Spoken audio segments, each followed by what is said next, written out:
जोंलायनो नबसरनियानि माने certificate cancel जाबाय दानजाबाय बिनि एमपि दानजासिगोन होननानै बुंदों रंजादों बेदर जादों पार्टि जादों बे बाथ्राखौ बे माने राजुआ बुंदों बे एखे बाराद्राय बिदि मिसा खोथा बुंनाया उचित नङा लिडारफ्रा लिडार बादि दा माने माबा जानांसिगौ राजु भाइमोना मोनसे दायथ' लाबाय माने एफा गिदिर पार्टिनि सासे जेनेरेल सेक्रेटारि जाबाय दायथ' गोनां जाबाय दा गावनि दायथ'खौ फालन खालामनांगौ बेबायदि बुंनानै गावनि वाइटखौ नस्थ' खालामनो नाङा गावनि मान मर्यादाखौ नस्थ' खालामनो नाङा बिदि बुंनानै बियो गावखौ माने नंखाय खोथा बुंग्रा होननानैसो एस्टाब्लिश खालामना लानाय जायो आं दाय होआखै बेखौ दा बेखौ आं निमाहाबो बिनो थिनाखै खिन्थु गावनि भुलखौ जुदि गाव जुदि माबायोबा संशोधन खालामनोब्ला आरो बे रायजो राजाफोरजों जुदि मोजां मोनजानोब्ला आरो गावनि आदर्शखौ जुदि बे दिन्थिनोब्ला बे बुंनाया मोजां बेबायदि जायाखैमोन बे रं जादों बिदि रंजायाखै बिदि बमा फुथायाखै बेखौ बुंनो हायो दा आं रायजो राजाबो मिथिहोयो बेखौनो जे जोंहा खुनु दिन जोंहा बे रोखोम कालसार गैया जोंहा हुदा गैया बबेबा मोनसे खामानि मावनानै देरहाब्ला जे जों रंजायो जों फुरथि जायो बमा गावो जोंहा बे रोखोम जोंहा खुनु हुदा गैया जों बिदि रंजायाखै आरो जेब्ला नैबे जायनाखि हाइकर्टआ WPT BCखौ जेब्ला भट खालामलायो आरो जेब्ला WPT BCनि एगेन्स्टै जों केसनाव जों जेब्ला देरहायो जेब्ला WPT BCआ गावसिनि जायनाखि सरनायाफोरनो सार्टिफिकेट होनायनि जायनाखि अर्डार बेखौ जेब्ला उइद्र' खालामनानै लायो बे समाव आङो जोंना अनजालु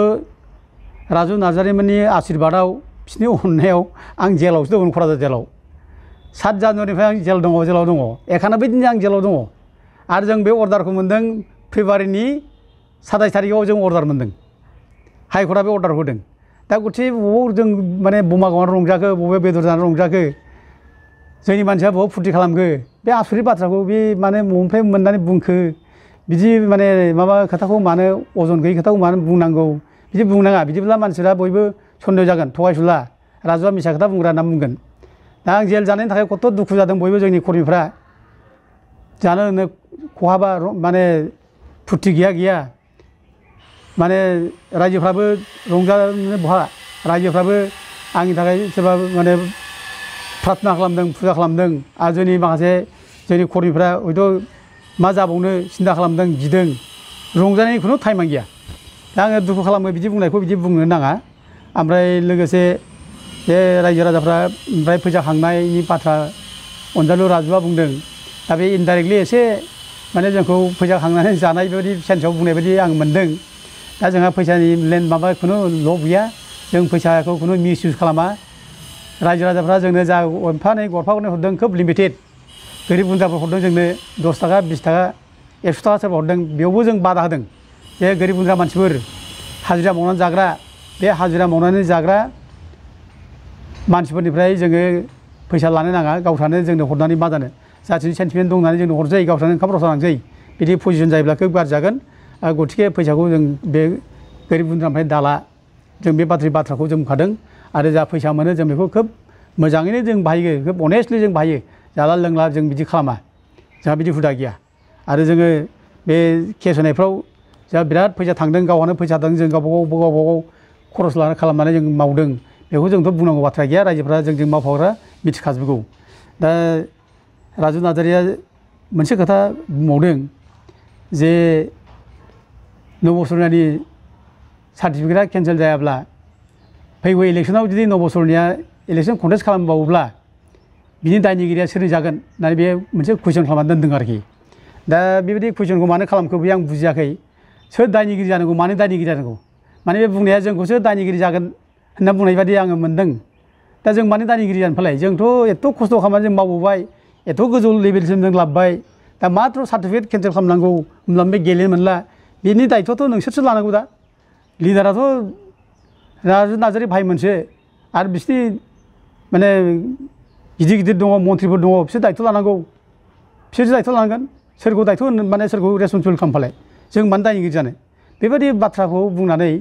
मोनसे गावनि सायावनो मोनसे कुइसन मार्क लाबोनाया बे थिग जायाखै बे मोजां जायाखै बिदि बुंनाङामोन दा जिखि दाजाथों जोबनायाव आङो राजु नार्जारि भाइखौ आं बुंनो लुबैयो जे माने आंखौ जेरै माने गोथौ जानाया मोजां होनना बुंदों आं खोब सिरियास गोथौयै मावलांगोन आरो दानि जायनाखि सम बे समाव जों गावजों गाव थगायलायनाय गावजों गाव नासयलायनाय बे गोरिब गुन्द्राखौ दैदेननांगौआ गोरिब गुन्द्राखौ खांनांगौ बानांगौआ दिनै जेरोखोम माने रायजो राजाखौ नासयलायनाय थगायलायनाय माने खालामगासिनो दङ आरो जोंनि रायजोआव गावनि न'खरावनो दिनै एथ' सुखि परियाराव दिनै मानसि गावथारनाय बुथारनाय गाबुखौ जागासिनो दङ बे खेथ्रआव जोङो खमसे खम जोङो बांसिननिफ्राय बांसिन जों सिरियासलि खामानि मावलांगोन आरो गोथौयै जों मावलांगोन खामानिखौ आं बेखौ राजु नार्जारि भाइखौ बुंनाय जायो आरो राजु नार्जारि भाइआबो नोंसोरबो गोथौ जा सिरियास जा आं बेखौ खावलायहरो आरो रायजो राजाफ्रा जाहाथे जोंखौ जोंनि मावनायाव जाहाथे आशीर्बाद होयो बयबो जोंखौ माने थुलुंगा होयो आं बेखौ खावलायो दा जोंखौ गोबां रायजो राजाफ्रा खबर लायो बे 9 बोसोरनि केसा मारै जाखो खबर लायो दा बेफोर खबर लानाया जोंनि थाखाय बिराद गिदिर गिदिर थुलुंगा बिसोरनो जोंखौ थुलुंगा होनाय जायो बे खबर लानाया बिराद गिदिर थुलुंगा जोंखौ मावनो थाखाय माने जोंनि गोहोखौ फोरानाय जायो जों मनबल मोनो दा खिन्थु जोंना राजु भाइमोना एथ' जों बे खामानि मावबाय 9 बोसोरनि केसखौ जों एथ' गोबाव जुजिबाय 5 बोसोर नै 10 बोसोर जानोसै मावबोबाय एथ' खस्थ' थाखा फैसा खरस खालामबाय दा बेफोराव फंसे खोथा बुंनायमोनब्ला जे माबोरै जाखो आदा बे 9 बोसोरनि केसा माबा मोनसे उसुबिदा जादों नामा बेफोरखौ जुदि सोंनायमोनब्ला जों बिराद मनबल मोनगौमोन जों बिराद फुरथि मोनगौमोन खुसि मोनगौमोन जे राजु नार्जारि भाइमोनाबो जोंखौ खबर लायो बयबो जोंजों दङ दाबो जों सानगौमोन खिन्थु दुखुनांथावा बेनो जोंखौ जेबो खबर लायाखै जोंनो जेबो माने थुलुंगाबो होनाय जायाखै बेफोराव जों एसे दुखु मोनो दा बिदि जानो नाङा आङो जोंनि नेताफ्रा फैगौ समफ्राव जाहाथे माने रायजोनि अलखद समाव जाहाथे बयबो गोख्रों जायो गाबथालायो नङै खोथाफोरखौ जाहाथे बुंलायलाया नङै खोथाखौ बुंनानै जाहाथे रायजोफोरखौ आन्दाय होआ आं बेखौ बयबो खावलायहरो बे नब सलिनानि जानाखि सार्टिफिकेट बे ट्राइबेल सार्टिफिकेट बेखौ उरखाव ब्रह्मआ दाननांगौमोन बे WPTBC नि केबिनेट मन्थ्रि थानाय समावनो आं बे बुंनाय बाथ्राखौ बे राजु भाइआ बुंदों जे माने उरखाव ब्रह्मआ 2 मासल' दंमोन WPTBC नि केबिनेट मन्थ्रि हिसाबै 2 मासनि उनाव बे सोलाय जाफिनदों रनज पेगुनोसो हरजोबदों गासैबो होनना बुंदों दा बे भुल जादों राजु भाइना बे मोजाङै गावहानो इनफरमेसन गैया आंखौसो बियो जेबो माने माबा मिथियाखै उरखाव ब्रह्मआ जे 2 मासल' थादों होनना बुंदों खिन्थु उरखाव ब्रह्मआ 6 मास माने WPTBC नि केबिनेट मन्थ्रि जादों बेखौ आं मिथिगौ दा बे समाव जे समाव उरखाव ब्रह्मआ केबिनेट मन्थ्रि जादों WPTBC नि बे समाव जोंनि थाखाय खोब इम्पर्टेन्ट थारमोन बे समाव जोङो 9 बोसोरनि जानाखि सार्टिफिकेट बर' कसारि लानानै सार्टिफिकेट लानाय बेखौ दाननो थाखाय जोंनो बे समाव बयनिबो हेल्प नांगौमोन दरखारथारमोन दा उरखाव ब्रह्मआ बे समाव थिग मन्थ्रि जाबायमोन दा बे हिसाबै जोंनो आसा खालामदोंमोन जे इउजि ब्रह्मआ बेखौ दाननो हागोन खिन्थु बेबो दाननाय जायाखिसै दा राजु फंबाया जेरै 2 मासनि बाथ्रा बुंदों 2 मासाथ' साफिसियेन्ट टाइम 2 मासनि गेजेरावथ' जथेस्थ' मावनो हायो मानो 2 मासफोरलाय 1 मासखौनो लामोन होनब्लाबो जायोमोन दा 2 मासनि गेजेराव मावोमोन होनब्लाबो जायोमोन खिन्थु मावैयाथ' दुखु गोनां जाबाय दा जों दुखु खालामो दा बे समाव माने 9 बोसोरनि जानि बर' कसारि नाम लानानै सार्टिफिकेट लानाय बेखौ केन्सेल खालामनो थाखाय जानाखि प्रसेस खालामदोंमोन बे सिकिउरिटि कमिटिया बे प्रसेसआव जुदुराम मालाकार होननाय आइबिनि इन्सपेक्टरा गासिबो 9 बोसोरनि डकुमेन्टसफोरखौ नायजोबदों 9 बोसोरनि हानि रेकर्ड नायदों बिनि स्कुलाव फरायनायनि रेकर्ड नायदों बिनि बिफानि सार्भिसनि रेकर्ड नायदों फ्राय गासिबो नायजोबनानै बिनि लिगेसिटि डाटाखौ नायदों फ्राय गासिबो नायजोबनानै बे रिपर्ट होदों जे 9 बोसोरनिया बर' कसारिजों खुनु सोमोन्दो गैया बे जे बर' कसारि नाम लानानै सार्टिफिकेट लादों बे सार्टिफिकेट लानाया डाउटफुल बिदि होननानै रिपर्ट होदों दा गोलाव रिपर्ट बिनि रिपर्ट होनाया नैबेनो जुदुराम माने मालाकारनि रिपर्ट बिराद बुरजा पेजनि होदों बियो बेसेबां बुरजा बे आरो बेखौ बेयो 2019 नि माबायाव होदों बियो 30 जुलाइआव होदों 30 जुलाइ 2019 आरो बे रिपर्टखौ मोननानै जायनाखि इनकुवारि रिपर्ट बे रिपर्टखौ मोननानै आरोबाव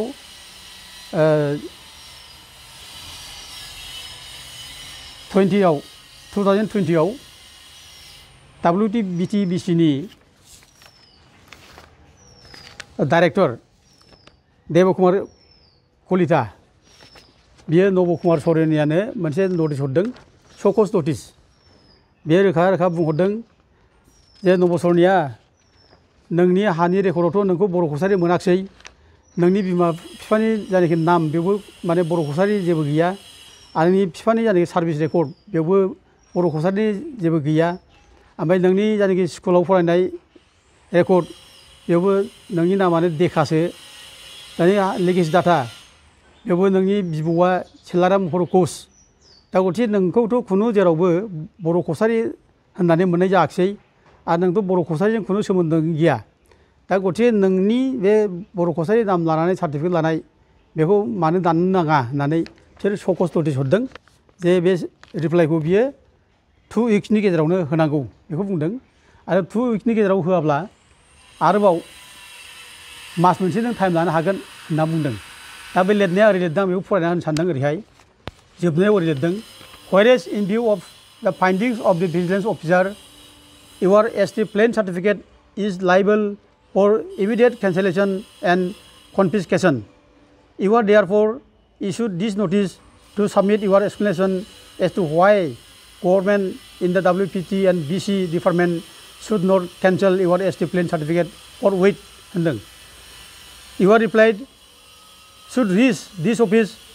within 2 weeks from the receipt of this letter. Failure to reply within the stipulated time shall render any appeal letter null and void. Should you require more time for submission of explanation or desire an opportunity for hearing your petition for the same has to reach the undersigned within 2 weeks from the receipt of this letter. However, please note that the maximum time extension that shall be given is 30 days. बेबादि नब सरेनियानि notice हरदों आरो बेखौ 2020आवनो हरदों बेखौ 11/3/2020 बेयाव WPT BC डिपार्टमेन्टनि डाइरेक्टरा हरदों नब सरेनियानो दा खिन्थु नब सरेनियाया 1 मास बारलांब्लाबो जेबो रिप्लाइ होआखै जेबो मायाखै बे साइलेन्ट थादों सिरि थादों दा बिनि गेजेराव जोङो WPT BCखौ ट्राइबेल सार्टिफिकेटखौ केन्सेल खालामनांगौ होननानै जों रिकुवेस्ट खालामनो हादों दा खिन्थु बे समाव BTCनि इलेक्सन फैनोसै होननानै जासिगोन होननानै WPT BCआ इलेक्सन बारग'थोंसै होनना बुंदों आरो बिनि उनाव BTC इलेक्सन बायखांनानैबो आरोबाव माने एसेम्बलि इलेक्सन बे बायथोंसै होननानै बुंनाय जादों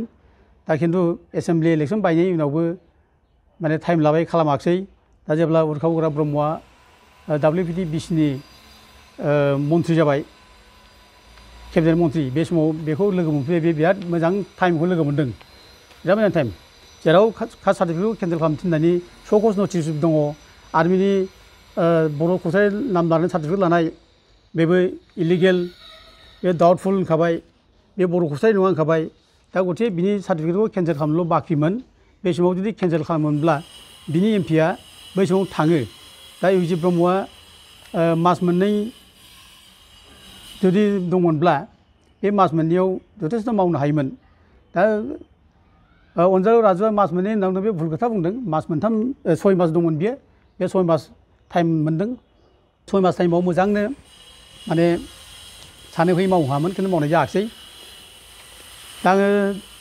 बुंनो लुबैयो जे आं जे बुंदोंमोन उरखावग्रा ब्रह्मआ जातिनि सेन्टिमेन्ट दंमोनब्ला बे सार्टिफिकेटखौ केन्सेल खालामनांगौमोन होनना बुंदोंमोन आं बे बुंनाया गोरोन्थि जायाखै आं नंगौ खोथा बुंदों थारैनो इउजि ब्रह्मआ जातिनि सेन्टिमेन्ट दंबा बेखौ दाननांगौमोन आरो मख'नाय जायो जे जेब्ला 2014आव नब सरेनिया इलेक्सन गेलेयो इलेक्सन गेलेनानै बे देरहायो आरो जोंना इउजि ब्रह्मआ माने एमपि इलेक्सन गेलेनानै सेकेन्ड पजिशन मोनो अब्ला आयेन बादियै सेकेन्ड पजिशन मोननाया केस होनो हायो आरो केसआव देरहायोब्ला गावनो एमपि जानो हायो एमपि क्लेम खालामनो हायो बे आयेनाव दं बेनिखायनो इउजि ब्रह्मखौ आदा जनरलाल बसुमतारिया थांनानै रिकुवेस्ट खालामहैदोंमोन केस होनो आरो बेखौ आंनो थिनहरदों आदा जनरलालखौ आदा नों थांदो आंजों हयथ' इउजि ब्रह्मआ मोजाङै माने गोरोबलायनाय नङा बेखायनो नों थांनानै रायलायदो होननानै बुंनायाव आदा जनरला थांनानै रायलायदों बेजों आरो आदा जनरला जेब्ला रायलायो आदा जनरलनि सिगाङाव इउजि ब्रह्मआ बुंदों जे माने केस होनानै मा जानो जोंखौ ओरैनो गुबुनफ्रा गाज्रि मोनजोब्बाय उनाव बर'फ्रा जोंखौ गाज्रि मोनजोब्बाय जोंल' मानो बर'फ्रा गुबुन जाथिफोरजों मानो सत्रु जानो बेबायदि बाथ्रा बुंनानै बे केस होनो हाया होननानै बे बुंहरनाय जादों दा बे हिसाबै बिथाङा जे माने केस होआखै दा बेफोरनिफ्राय जोङो बिनि सायाव गोबां बाथ्रा बुंनो हायो जे दिनै सत्रुआ गावनि न'खौ सावनो फैबाय जोंनि अधिकारखौ सेनानै लाबाय जोंनि मोन्थायखौ सेनानै लाबाय बेयावबो जों जुदि सिरि थायोब्ला जों माबायदि जाथि सिबिग्रा जानो फालाय जोंनि अधिकार बे एमपिआ जोंनि अधिकार नायल' जाल' मोनसेल' एमपि सिट बे एमपि सिटखौ सेनानै लानायाव जों बोरै सिरि थानो हायो आरो उरखाव गोरा ब्रह्मआव जाथि सिबिनो होननानै ओंखारबोनाय मानसिया जुदि बे समावबो जुदि सिरि थायोब्ला जाय मानसिया सार्टिफिकेटखौ सेनानै लाबाय जाय मानसिया जोंनि अधिकारखौ सेनानै लाबाय बे अधिकार सेनानै लानायखौ बुंनो थाखाय बियो गुबुन जाथिजों जुदि माने गाज्रि मोनजानो गियोब्ला माबायदि जाथि सिबिग्रा जानो हायो दा बेफोरबायदि सेन्सखौ लानानै आं बुंनाय जादों जे नब कुमार सरनानि सार्टिफिकेटखौ जुदि इउजि ब्रह्मआ जाथिनि सेन्टिमेन्ट दंनायमोनब्ला दाननो हागौमोन बे बाथ्राखौ आं बुंनाय जादों दा आं बेखौनो बे समावनो बुंनो हायो राजु फंबायखौबो आं बुंनाय जायो जे आङो माने गाज्रि माबाजों बुंनाय जायाखै खिन्थु राजु फंबायाबो बे सेम बाथ्राखौनो जों जेब्ला माने बर' साहित्य सभानि अफिसाव मिटिं खालामो जनजाति सुरक्षा मन्चआ बे 2014आव अब्ला बे सेम बाथ्राखौनो राजु फंबायाबो गावबो बुंफैदों जे जोंल' केस होनानै मा जाबावनो बर'फोरखौ बयबो गाज्रि मोनजोब्बाय उरखावा जेखौ बुंदों बे बाथ्राखौ बुंदों आं दुखु मोनो बेबायदि मानो बुंखो राजु फंबाया बिदिखौथ' बुंनांगौमोन बियो दा बे खेथ्रआव जोंहा एसे दुखु मोनलायनाय फैयो आरो जों जाथिनि सिबिगिरि नागिरग्रा मानसिफ्रा जाथिनि खामानि मावनो नागिरग्रा मानसिफ्रा जुदि जोङो जोंनि अधिकारखौ सेनानै लांनाय सत्रुफोरखौ जुदि गिनानै थायोब्ला जों मा जाथि सिबिबावनो दा दिनै बे खारनावथ' जों दिनै जोंनि एमपि सिटखौ जों खोमाना लानो गोनां जाबाय मालाया दिनै सेनानै लाबाय दा दिनै लासिंसिं जों दिनै बोरै जों रायजो राजानि सिगाङाव बोरै थांनो दोनसै जोंनि अधिकारखौ खोमानानै लानायनि उनाव जों दिनै रायजो राजानि सिगाङाव जों बोरै बुंनांगौ दे जे उरखावग्रा ब्रह्मनो भट हो जोङो माने उरखावग्रा ब्रह्मखौ जों माने लिडार मानियो जों बोरै बुंनांगौ दोनसै बेफोरथ' बिराद गिदिर कुइसन जायो दा बेबो जाया बेफोर माने दुखुनांथाव बाथ्रा दा बे जिखि जाथों आरो राजु नार्जारि फंबाया मोनसे खोथा बुंबावदों जे नब सरनाया बर' कसारि होननानैसो सार्टिफिकेट लादों बे सरनाया हिसाबै माने इलेक्सन गेलेयाखै होनना बुंदों दा बेथ' गोदानसो बाथ्रा बुंनाय जाबाय बिनिया बेथ' जों आगोलावनो बेबायदि माने बर' कसारि सार्टिफिकेट लानायनि थाखायथ' जोङो बेखौ कमप्लेन होदों बिनि एगेन्स्टै केस होदों जे नब सरनाया बर' कसारि जाथिनि मानसि नङा बे सरनाय जाथिनि मानसि बे सरनाय जाथिनि मानसिनो बर' कसारि होननानै मानो सार्टिफिकेट होखो बे इलिगेल सार्टिफिकेट बियो आरो बेजों एमपि दारायनो हाया बेदि होननानैथ' जोङो केस होदों आरो बिनि सार्टिफिकेटखौ मोननानै जों गिबि फार्स्टआवनो जों 2014आव जों केस होदों हाइकर्टआव नैबे माने हाइकर्टनि अर्डार बे जों केस होनायनि अर्डार बे केस होनायनि अर्डार हिसाबै हाइकर्टआ स्पस्ट बुंदों बे समावबो जे जानाखि माने ट्राइबेल संघआ सार्टिफिकेट होगासिनो दङ सरनायाफोरनो बिसोर सार्टिफिकेट दाहो बिसोर ट्राइबेल नङा ओरै होनना बुंदों बिसोर ट्राइबेल लिस्टआव गैया होननानै बुंनो हादों आरो लोगोसे जानाखि नब सरनायानो बर' कसारि नाम लानानै सार्टिफिकेट होदों ट्राइबेल सार्टिफिकेट होदों बेबायदि ट्राइबेल सार्टिफिकेट दाहो बेबायदि बाथ्राखौ बुंनाय जादों दा सरनाया जे ट्राइबेल नङा सरनाया जे बर' कसारि नङा बे बाथ्राया नैबे माने गुवाहाटि हाइकर्टनि जानाखि अर्डार बेयावनो रोखा जाखादों दा थाङै थुङै ट्राइबेल संघआबो सार्टिफिकेट होनो हायाखै सरनायाफोरनो उनाव बिनो फैयै फैयै आरोबाव जोंहा 2018आव 5 जुन खालि आरोबाव WBCआ मोनसे गोदान अर्डार होबावलायबाय जे माने सरनायाफोरनो कसारि होननानै सार्टिफिकेट होनांगौ होननानै अर्डार लायबाय दा सरनायाफोरनो बर' कसारि होननानै सार्टिफिकेट होनायखौथ' हाइकर्टआ बादा खालामबाय दाहो बिदि दाहो होनना बुंखाबाय होनो नाङा होननानै नब सरनाया ट्राइबेल नङा बेनो बर' कसारि होननानै सार्टिफिकेट होनाया भुल जादों बिदि दाहो होनना बुंखाबाय दा बर' कसारि होननानै सार्टिफिकेट होनो हायिनि आरोबाव 2018आव बे 5 जुनाव कसारि होननानै सार्टिफिकेट थिनबाय दा कसारि सार्टिफिकेट होननानै होबाय सरनायाफोरनो दा बेखौ जोङो आरोबाव जोङो जनरलाल बसुमतारी आं ओमफ्राय लोगोसे जोंहा माने कख्लाबारिनि इडुकेटेड आनएमप्लयड इउथ एस'सिएशननि जायनाखि प्रेसिडेन्ट रन्जित बसुमतारी जों ज' थांलायनानै जों केस होनाय जाबाय। दा बे केस होनानै आरोबाव बिसार जानानै आं जेब्ला जेलाव दंमोन 3 मास जेलाव दंमोन आं जानुवारि मासाव 7 थारिखनिफ्राय जेलाव दंमोन। बे समाव जोंनि केसआव जों माने देरहानाय जाबाय। हाइकर्टआ WPDBC खौ माने पटकाल लागायना बुंदों जे सरनायफ्रा ट्राइबेल नङा, बे ट्राइबेल नङै जाथिनो माबोरैहाय जे कसारि होननानै बा बर' कसारि होननानै बोरै सार्टिफिकेट होनो हायो, आइनाव बिदि दं नामा होनना बुंनाय जादों। आरो सोरखौबा ट्राइबेल बानायोब्ला बिनि माने ट्राइबेल बानायनि माने क्षमताया पार्लियामेन्टआसो भारत संबिजितनि 342 आर्टिकेल बादियैसो ट्राइबेलखौ बानायनाय जायो। खिन्थु WPDBCआ बोरैहाय ट्राइबेल नङैखौ बोरै माने ट्राइबेलनि लिस्टआव सोनानै कसारि होननानै सार्टिफिकेट होनो हायो, बे बाथ्राखौ माने WPDBC खौ पटकाल लागायनाय लोगो लोगोनो गोब्राब बुंनाय लोगो लोगो WPDBCआ माने हाइकर्टआव फैनानै गावसिनि बे अर्डारखौ माने उइथड्र खालामना लाबाय होनना बुंफैयो बिसोरो। जे जोङो WPDBCनिफ्राय जायनाखि अर्डार होदोंमोन सरनायाफोरनो सार्टिफिकेट होनायनि, कसारि होना होनायनि, जों बेखौ माने उइथड्र खालामना लाबाय। बिदि होननानै बिसोरो माने गावसिनि अर्डारखौ उइथड्र खालामना लायो। आरो लोगो लोगोनो बिसोरो जेसेबां माने माबा दं डिप्युटि कमिशनारफोर दं अल अभार आसाम आरो लोगोसे साब डिभिजनेल अफिसारफोर, बिसोरनो गासिबनोबो बिथोन हरो जे जायनाखि आगोलाव अर्डार होनाय दंमोन बे उइथड्र जाबाय जेब्ला बेबायदि सार्टिफिकेट दाहोसै। माने बिसोर माने जायनाखि अर्डारखौ उइथड्र खालामना लाबाय, दा बे उइथड्र खालामनायनिफ्रायनो अर्डारखौ उइथड्र खालामनायनिफ्रायनो सरनायाफोरनि जायनाखि सार्टिफिकेट लानाय बर' कसारि एबा कसारि होननानै लानाय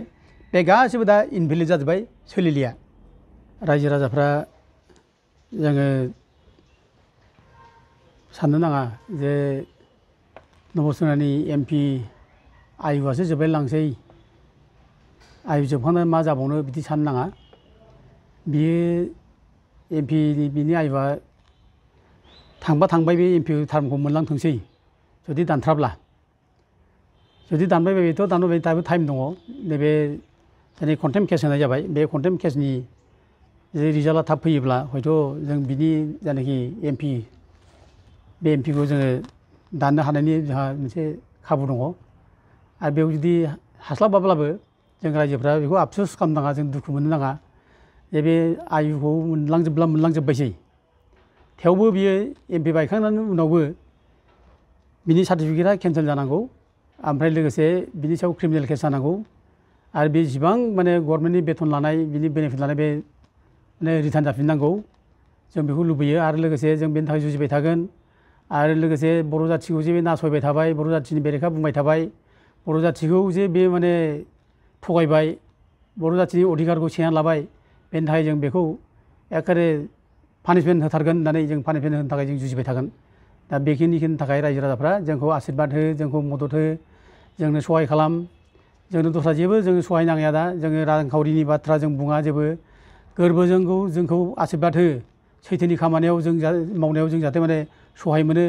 जों सैथोआ जाहाथे देरहासार जायो, बर' हारिनि जाहाथे उपकार जायो, बर' हारिया जाहाथे सिकिउर जायो, बर' हारिनि अधिकारखौ जों जाहाथे गाबथानानै लानो हायो।